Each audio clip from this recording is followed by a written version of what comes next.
So, welcome back for the fourth panel of this conference, the second panel today, the last panel of the conference. We have tried to reflect important aspects of the work of the office in the panels and the walking tours. And the final aspect that we want to focus on is the question of work in international organizations and internationalism. I'm happy to have a great panel here. Of course, we have only great panelists, but I'm happy to have a really distinguished group of panelists here on this last panel. I will introduce them before I ask you the first question. So I just start introducing the panel a bit. We have, as the Rosa Luxemburg Stiftung in the New York office, we are the UN office, or I have to say now one of the UN office, since our sister office in Geneva opened, which is also dealing with UN issues. And of course we have in this capacity a special focus on multilateralism and international organizations. Leftists sometimes doubt the sense for progressives to work in international organizations, so we really get sometimes kind of, why are you working with the UN? So there are good arguments for that. Most international organizations are led by the governments of the member states, and they determine the policies, and most governments in the world are, or if not all, are not left. So on the other hand, we have to say internationalism is the main feature of progressives, one of the main features of progressive thinking. So can left internationalism be carried into the international organizations?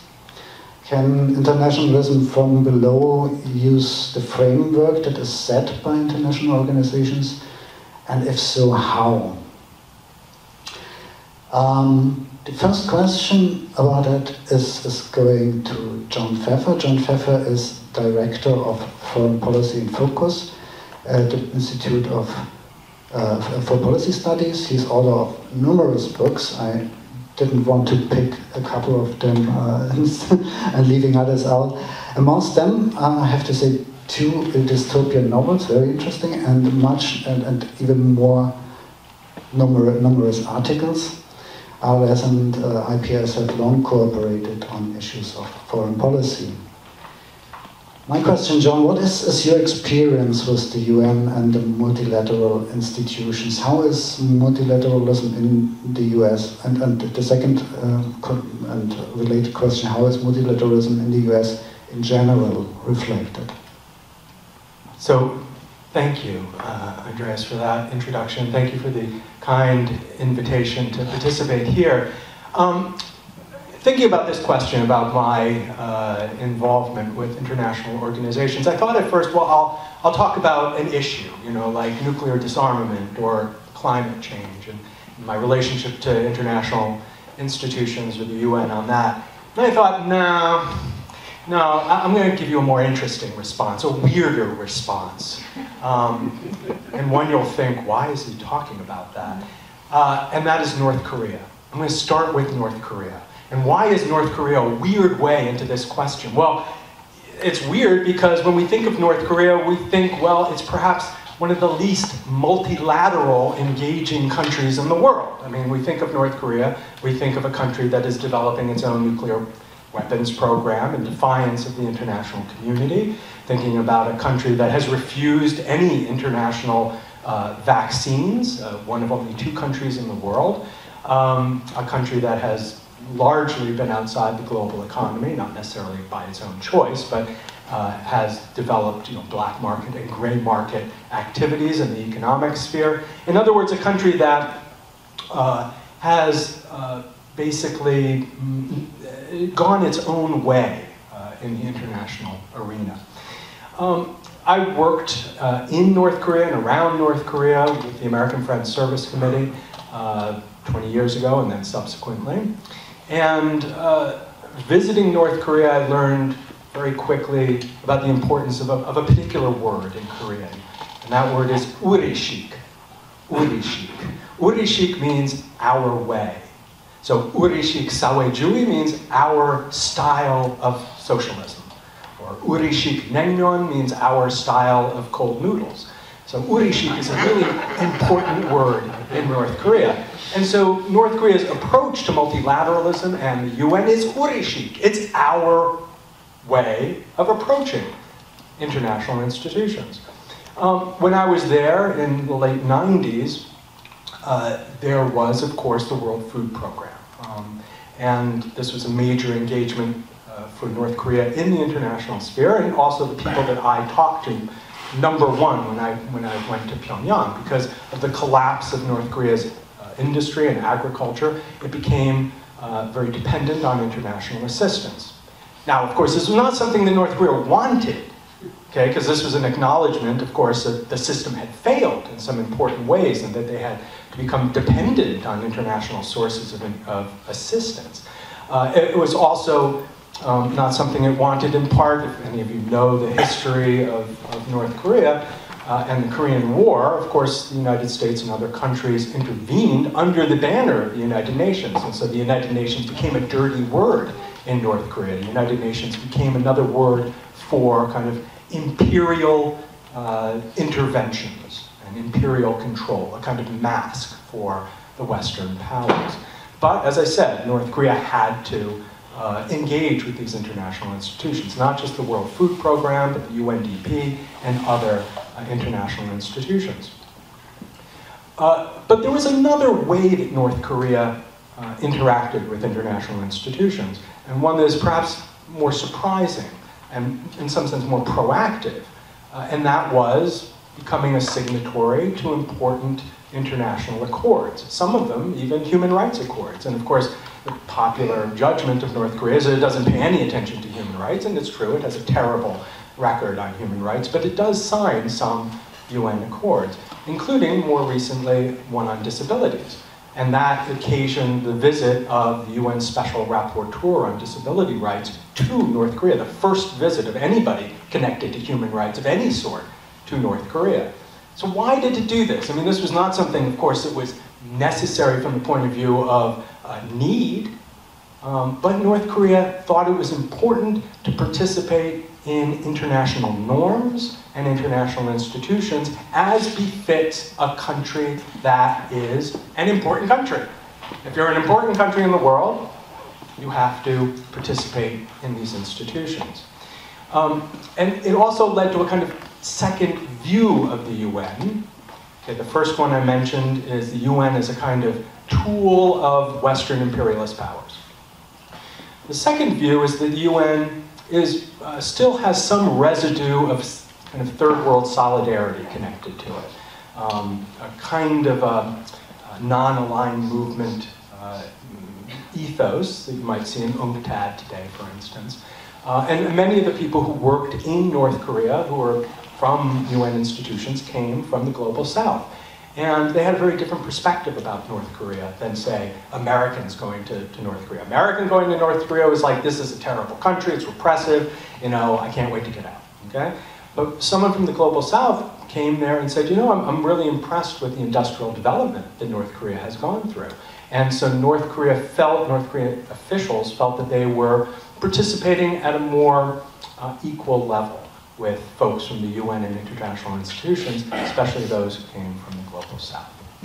Now, why did I bring up North Korea? Why did I go into this entire kind of explanation of North Korea's relationship to the international community? Because it is a kind of exceptionalism. An exceptionalism of the weak, if you will, similar to what some of you are familiar, the tyranny of the weak. This was a way of engaging by weak countries with international institutions that was beneficial in terms of material resources, but beneficial also in terms of status. And in other words, urishik, our style of engagement with international community, was somewhat similar to what we here in the United States, especially during the Clinton years, but updated to the Biden administration, have called multilateralism a la carte. a la carte multilateralism. In other words, we will be a multilateral power, but we will choose when and how we will be a multilateral power. Well, North Korea basically did the same thing. And it picked and chose which institutions to interact with, which treaties and accords to sign, and when and how it would interact.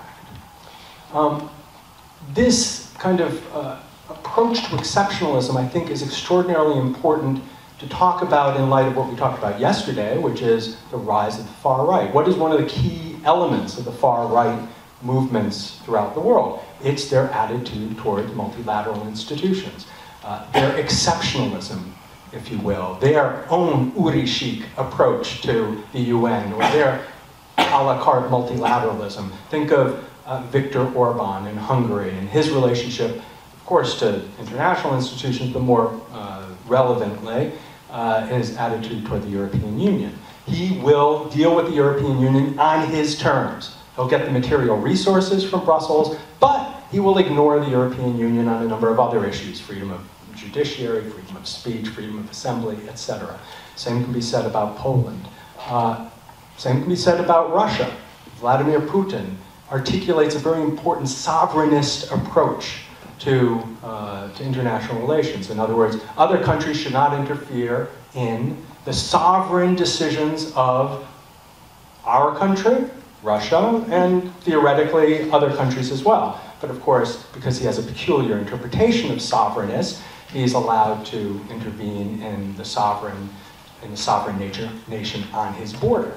So he too has a kind of specific type of exceptionalism, a specific type of a la carte multilateralism, if you will. But then, of course, the United States. And coming around to the last part of the question, and I'll finish up here just with a couple of comments about the United States. We, of course, have exceptionalism of the strong as compared to North Korea's exceptionalism of the weak.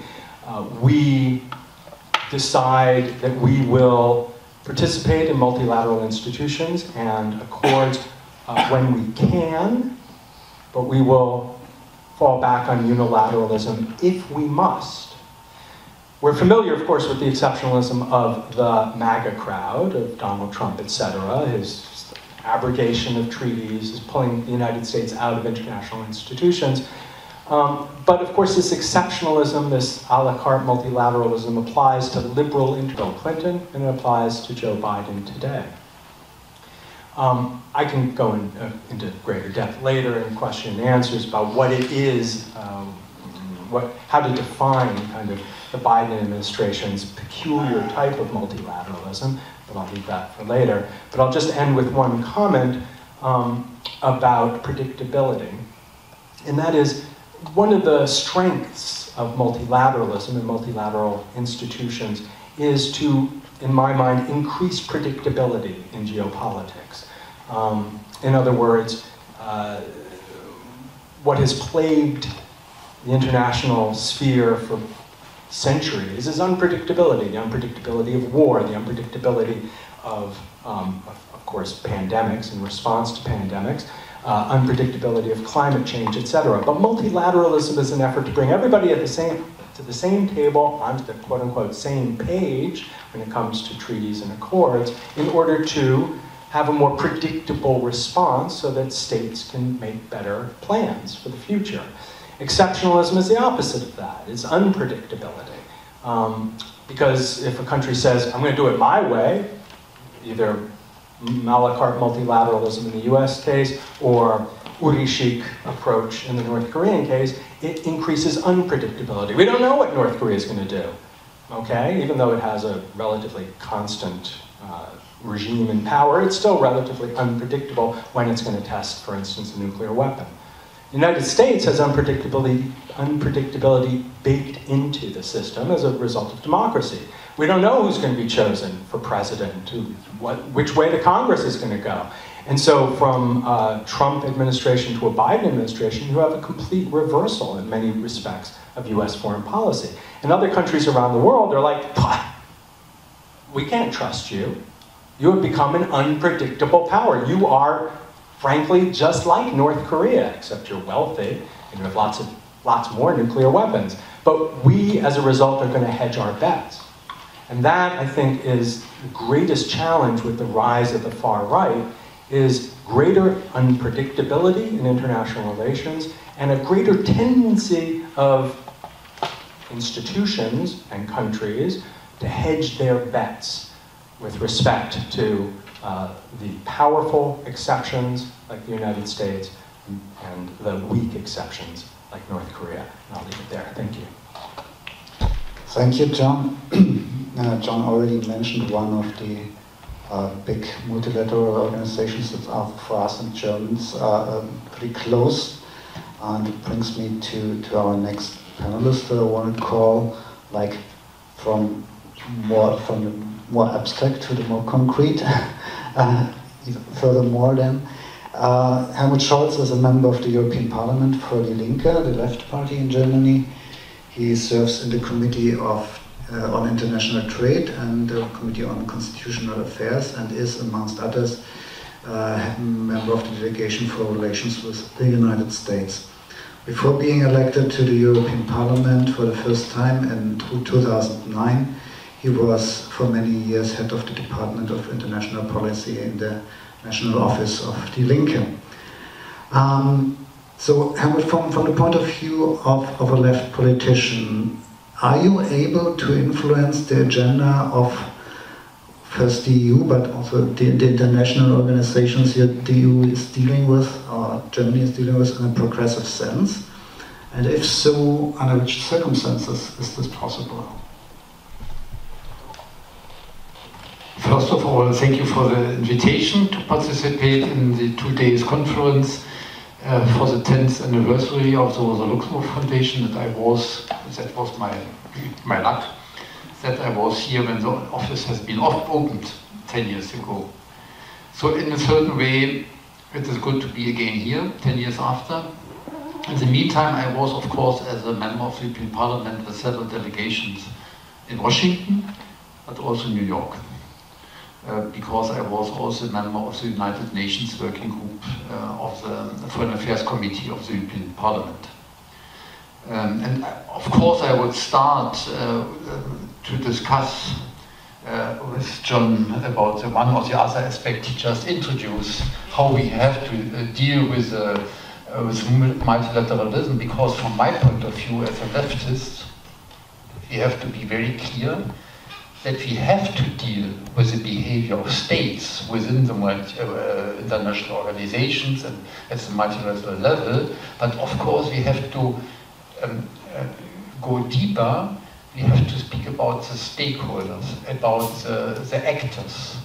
And the actors are once the states, but of course also the parliament, also civil society organizations, which are also very often international organizations. We have to deal with foundations. But maybe that later you have asked me a concrete question, I would yes.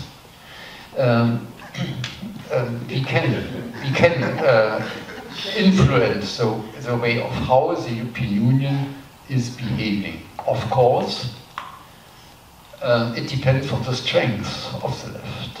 If the left would be voted 20, 40%, then we would and could influence the way of how the policy of the European Union in the one or the other direction is developed, be much more responsible, influenceable, etc., than we are just now when the left group in the European Parliament is the smallest one, due to an electoral system which is not at all multilateral and not European. But there are 27 member state elections for the joint parliament. But the parliament is important because that is a co-legislative organ or institution of the European Union. So no law in the fields where the EU has a competence in a judicial way, and a decision can be taken without the European Parliament.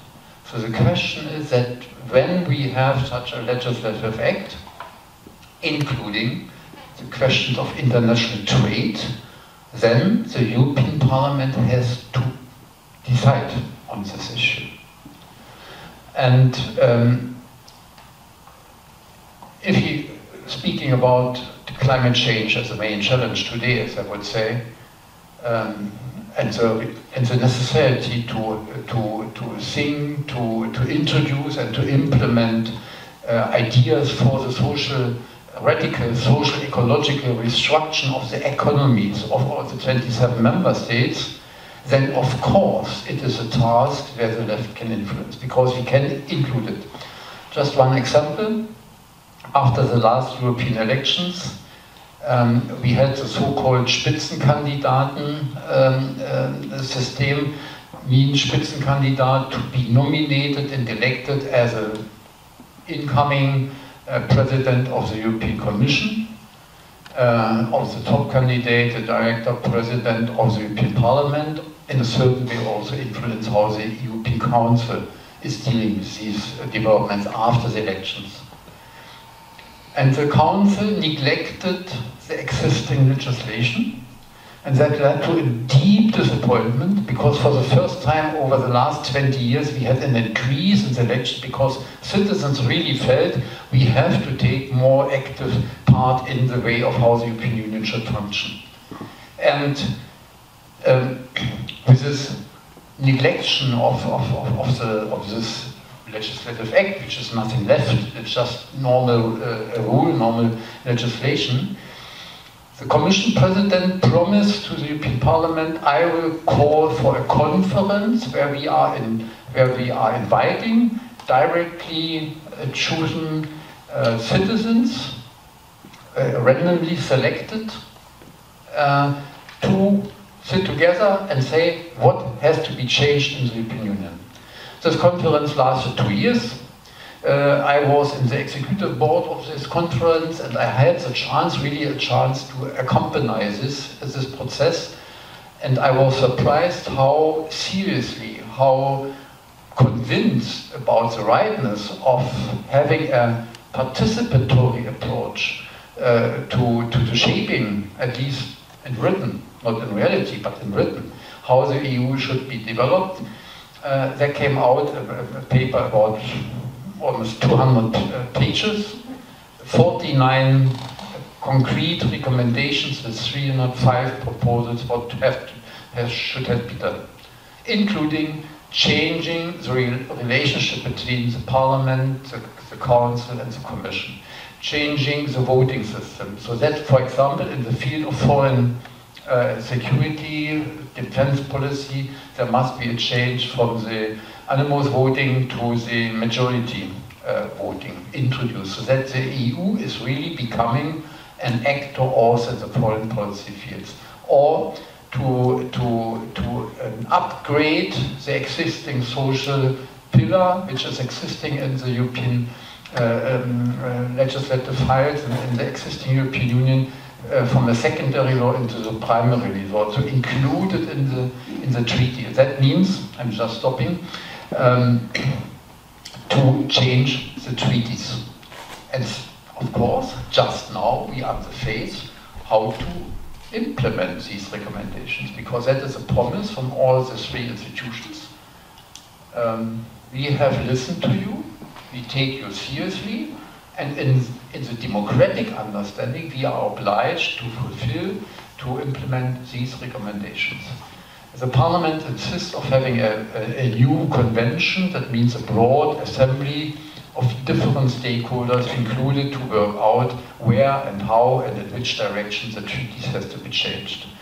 And having said that, we have the political battle between the institutional representatives of the member states, which is the Council, and the Parliament, which is an institution directly elected by the citizens all over Europe, and by that to find a compromise in which way we want to go.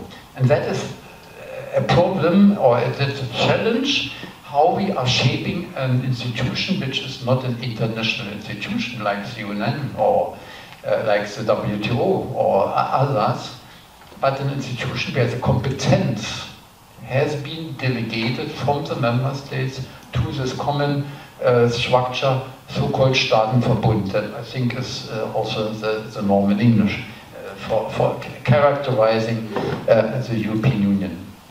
So, and here we as a leftist have of course participated both at the national level as well as at the European Union level, and now we can continue to struggle for influencing the policy. And I would say the whole discussion this afternoon I would see also under the umbrella that we have to understand that multilateralism is in a deep crisis, that the trust in policy making is or has gone, that with the entering of China in the WTO, for example, in 2001, we have a total new phase in this international structure. And today's multilateralism, a la carte, here I agree with you, by the US, also by the European Union, is linked to the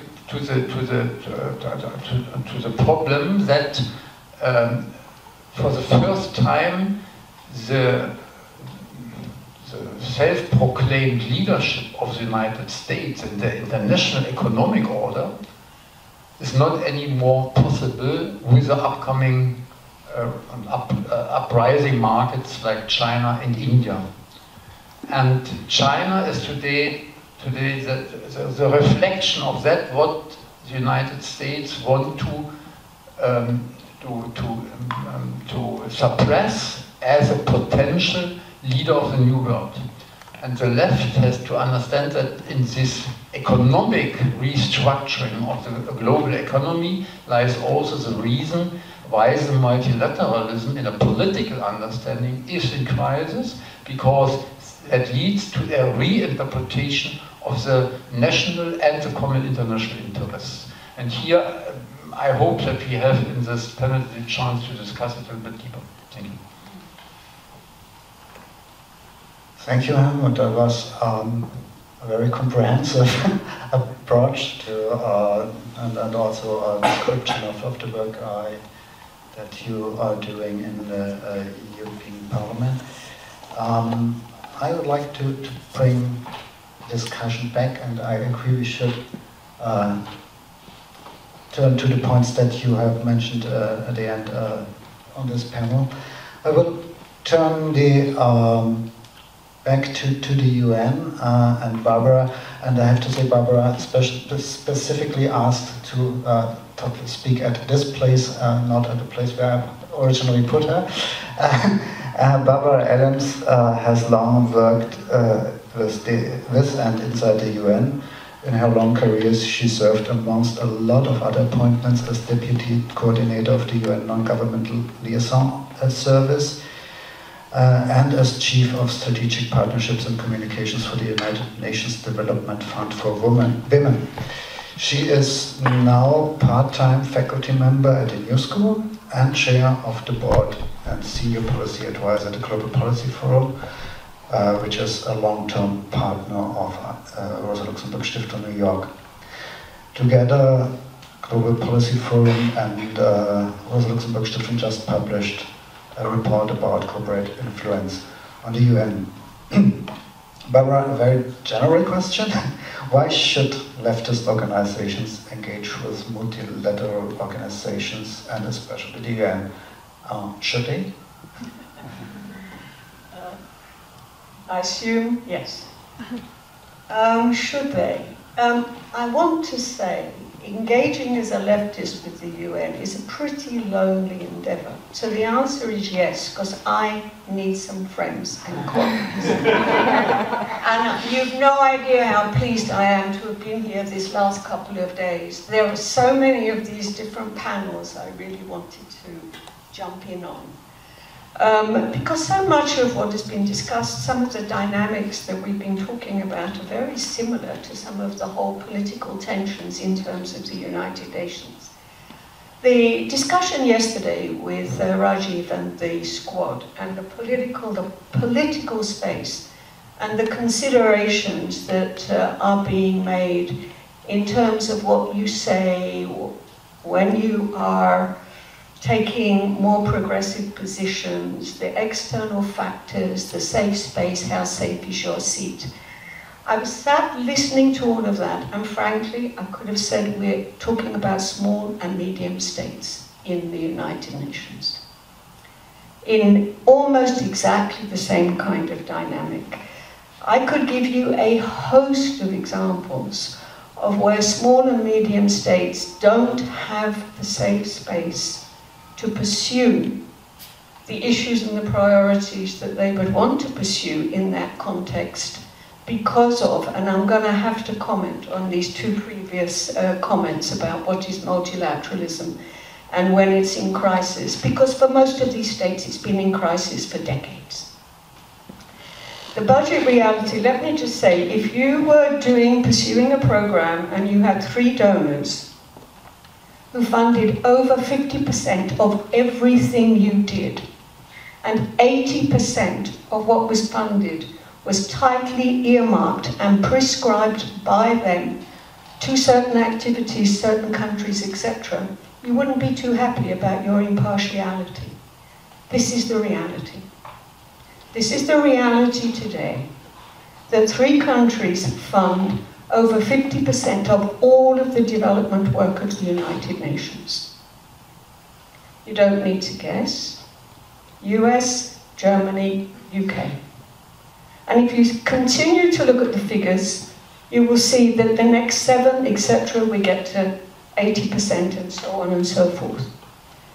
Now, I know there is this feeling that the United Nations is one country, one vote, and I'm listening to this conversation about a la carte and exceptionalism. I'm sorry, I have to say that the exercise of influence through the donor dimension in all kinds of ways, as well as the hiring, just do a mapping of the senior staff positions in the UN. Just do a mapping.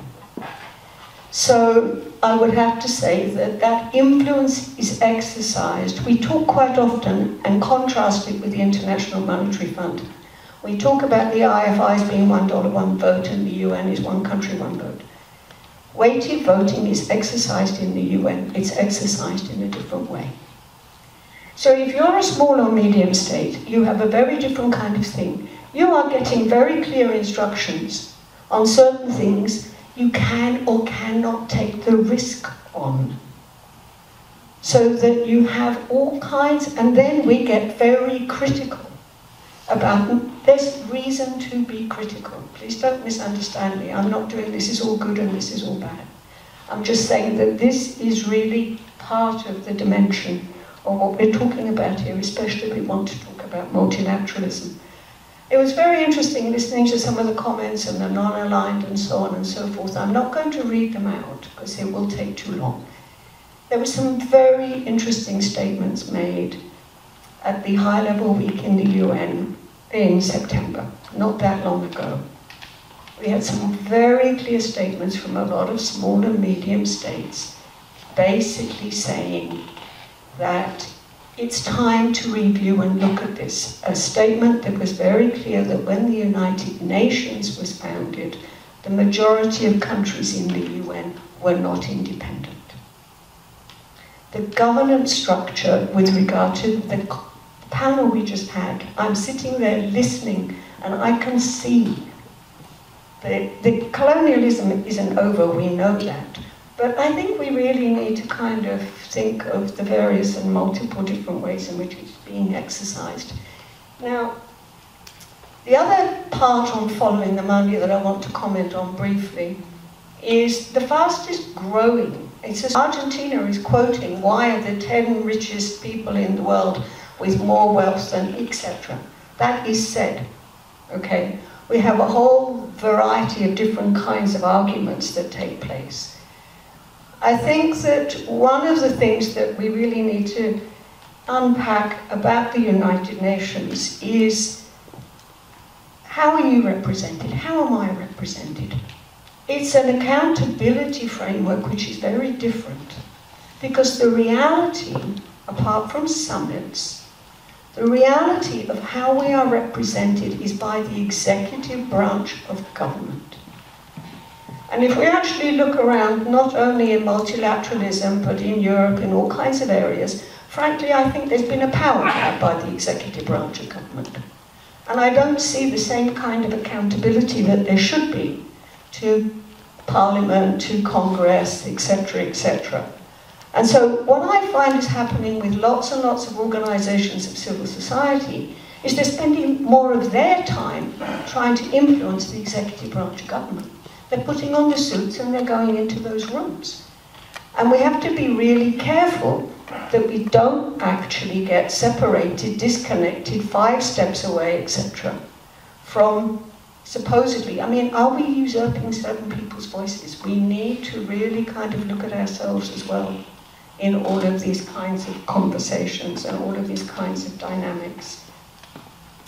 I'm going to skip to, I would say that for and this isn't because I'm negative at all, for 1 second, it ordinarily sounds dreadful, for 1 second about the importance. So, most of the global threats that we face and that people have to deal with are not within their territorial borders.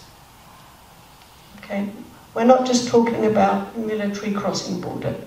We're talking about the drones. Okay? We're talking about artificial intelligence. We're talking about pandemics. We're talking about climate. We have gone to such a degree in this specialization in economics of the global supply chain, so that the cross-border dimension makes it essential that we do a lot better job of making sure that norms and standards of accountability are actually in those cross-border dimensions, as opposed to the current way that we go about this, which is, you know, the people who want to, the governments who want to work together can, and all this kind of stuff. I would say a couple of things. First thing is we need to completely redo the funding compact of the United Nations. The current way of funding the United Nations just is buying power for those who've already got it. And they're not bashful about using it. The second thing I think we really need to take a look at is this nonsense around gross domestic product. We measure progress in development by increases in GDP. And I think a lot of you know, GDP is a measure of economic activity. So if you keep oil in the ground, you count nothing. If you have a nice big oil spill and everybody has to rush out there and do it, boom, goes up. Oh, great, your shares go up on Wall Street. Oh, everything's lovely. The way in which we measure this makes no sense whatsoever. It's incentivizing us in the wrong direction, and it's also supporting this whole business today of making money by moving money, not by creating jobs. We all know that. I don't need to repeat that. So I think that we need to also look at the issues not only of inequalities in that sense, but also inequalities of wealth. There are all kinds of very interesting things going on in the UN. Secretary General is calling for a windfall tax. People are talking about all of these issues of inequalities. We are not using this stuff. We're not on top of this kind of stuff. So now the last thing, and I wasn't going to say this, but I just have to. I apologize. I would close UNDP tomorrow as a concrete example of how the current funding pattern has turned the UN development agencies into contractors for big donors. It's not multilateral. UNDP's core budget to do its business is 11% of the total. The rest is all earmarked. And most of it comes from a few Western donors. We have some access there. Let's get more strategic, team. Thank you very much. Thank you for this very honest insight into the United Nations. I think it's important to name the problems and then start to talk. And then start to talk if we have an idea how to tackle them. Now come to a strategy that the RS New York office has used from the beginning to in working with the United Nations was to give access, to enable access for civil society organizations and include them in UN processes. There are some interesting things that are going on, and for this we invited Natalia Caruso. Natalia is Director of Program Strategy in the Equality Fund from Ottawa, Canada, an NGO that aims to transform the way that resources and power flow into the hands of women, girls, and trans people worldwide. Before, she was Director of Grantmaking and Partnership at MATRE, a global women's human rights organization, feminist fund. RS New York and MATRE have been cooperating for many years in order to enable delegations of indigenous women to the United Nations Permanent Forum on Indigenous Issues, and more recently also to the Committee on the Elimination of Discrimination Against Women, and not without success, you can say.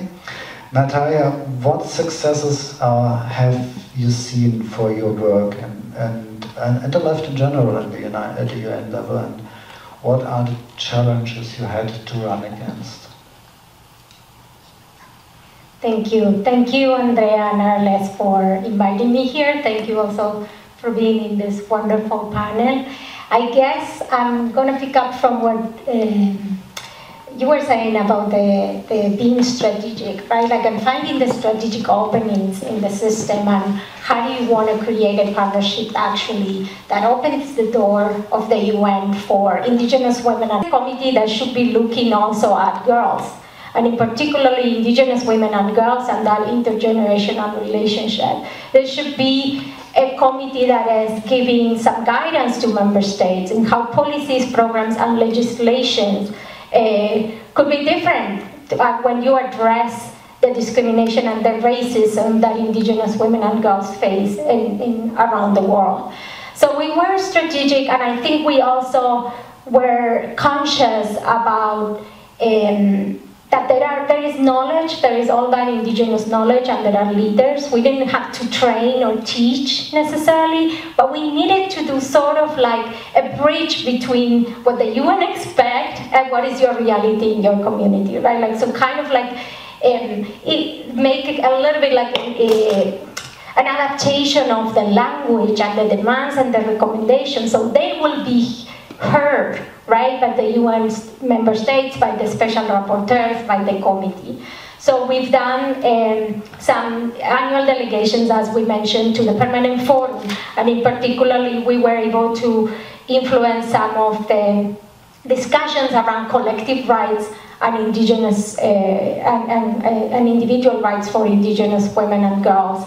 And then we took it to the next level, and that's sort of like the building steps to get to CEDAW.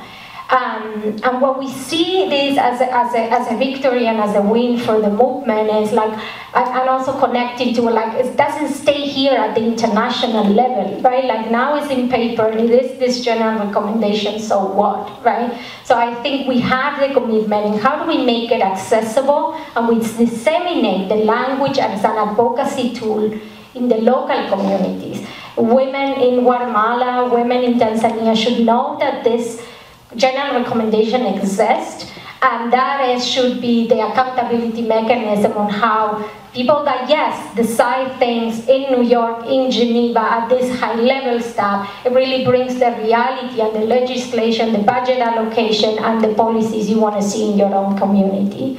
So I think I was at MATRE for 20 years until 2 weeks ago, so I'm now in a new role, but I think, very much committed to the movement and to the partnership with RLS, because I think it has been strategic in using something that many see, right, like the CEDAW committee is being seen as, well, you're not going to get much from that, but I think you have to find those opportunities, alliances that will move that agenda, and also think about, as MATRE, I know there is that commitment in like having the funding and having sort of they bring it back to the community and work at the national and local level. So yes, some of those collective rights individual rights for indigenous women and girls, for lives free from violence and no discrimination and self-determination will be a reality for all. So thank you, Andrea.